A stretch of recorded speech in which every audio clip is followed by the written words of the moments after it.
ஸ்ரீ தேவி பாகவதம் 18ஆம் பகுதி. சுகமுனிவரின் வைராக்கியம். முனிவர்களே, வியாசர் தனது மகனான சுகரை திருமணம் செய்யும்படி வற்புறுத்தி கூறிய போதும் சுகர் அதற்கு மறுத்துவிட்டார். தந்தையே, இந்திரனை எடுத்து பாருங்கள். 3 உலக ஆட்சியை அவன் பெற்றிருந்தாலும் திருப்தியடையாத மனசஞ்சலத்துடன் தான் வாழ்கிறான். பிறர் இந்திர பதவியை வேண்டி யாகங்கள் தவம் முதலியவற்றை செய்தால் குழம்புகிறான்.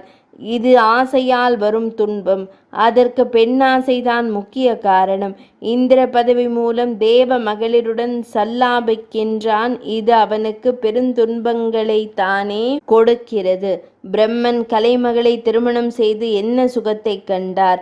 நாராயணர் மகாலட்சுமியை திருமணம் செய்து இன்பமாக இருந்தாரா? அசுரர்களோடு யுத்தம் செய்யும் போது அசுரர் மகாலட்சுமியை அபகரித்து சென்று விடுவார்கள் என்று பயப்படுகிறார். அதனால் என்னை வற்புறுத்தாதீர்கள் என்றார் சுகர்.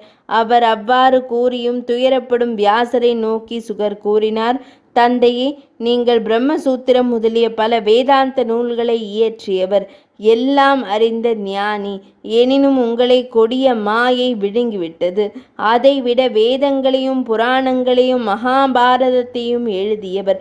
அவற்றை எழுதிய உங்களுக்கு எப்படி மோகம் உண்டானது? நீங்களே மாயை வசப்பட்டுள்ளீர்கள் என்றால் சாதாரண மனிதனின் நிலை என்ன?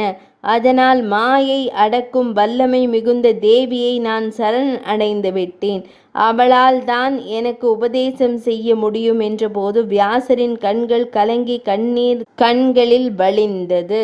தந்தையே, தத்துவங்களை உலகிற்கு போதித்த போதனாச்சாரியார் தாங்கள் சாதாரண மனிதரைப் போல் கண்கள் கலங்கலாமா என்று சுகர் கேட்டபோது வியாசர் கூறினார், மகனே, நான் பாகவதம் என்ற ஒரு புராணத்தை எழுதியுள்ளேன். அதை நீ இப்போதே படித்தல் வேண்டும். அதில் ஒரு காலத்தில் மகாவிஷ்ணு ஆலம் இலையில் பால ரூபமாக கிடந்து நான் எப்படி இந்த இலையை வந்தடைந்தேன், இந்த உலகத்தை எந்த கருவியினால் எவ்விதமாக அறிகிறேன் என்று நினைத்தபோது அம்பிகை தோன்றி அவரது சந்தேகம் நீங்கும்படியாக எல்லா பொருட்களும் விளங்கும்படி காணப்படும். இவ்வுலகம் முழுவதும் நானே, என்னை தவிர அனாதியானது எதுவும் இல்லை என்று ஒரு ஸ்லோகத்தை கூறினாள். அஸ்லோகத்தை கேட்ட ஸ்ரீ மகாவிஷ்ணு, இந்த அரிய பொருளை கூறும் ஸ்லோகத்தை யார் கூறியது என்று அதிசயித்தவாறு பார்க்கடலில் பள்ளி கொண்டிருந்தார்.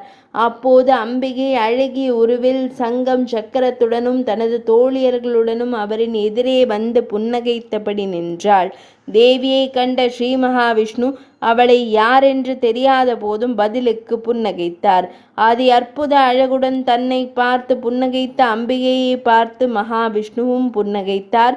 அப்போது அம்பிகையின் பக்கங்களில் கீர்த்தி, ஸ்மிருதி, திருதி, ஸ்ரத்தை, மேதை, ஸ்வதை முதலான பல சக்திகள் பல விதமான ஆயுதங்களோடும் பல விதமான மாலைகளோடும் அலங்கார ஆடை அணிகளோடும் அந்த பார்க்கடலில் தோன்றினர். அதை கண்ட மகாவிஷ்ணு ஆச்சரியப்பட்டு சிறுவனைப் போல மௌனமாக இருந்தார். 18ஆம் பகுதி நிறைவடைந்தது.